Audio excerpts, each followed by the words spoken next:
Welcome to Pindar Poetry. We hope you learned something new. You're going straight to accessibility now. Open Settings and tap Accessibility. Look under Display and Text Size and identify whether Classic Invert or Smart Invert is active.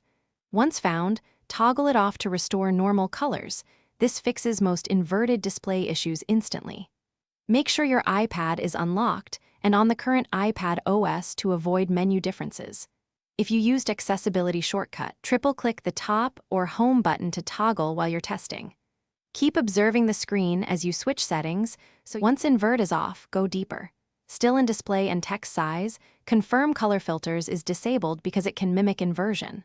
Also check Reduce White Point and Contrast settings. These change perceived colors. Next, inspect Night Shift and Display Zoom under Display Settings as they can alter hues. After adjusting, restart your iPad to apply changes cleanly. A reboot clears temporary rendering states. If the screen still appears wrong after reboot, proceed to the next step for system-level resets and diagnostic checks. If colors remain inverted, reset all settings from Settings General Transfer or Reset iPad. This reverts system settings without erasing data, so you won't lose apps or media. Once reset, update to the latest iPad OS or restore from a known good backup if needed. Make sure to test in safe mode-like conditions by disabling accessories.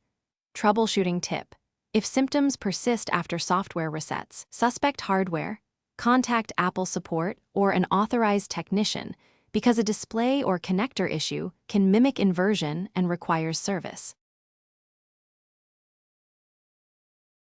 Thanks for watching. Consider subscribing if we helped you.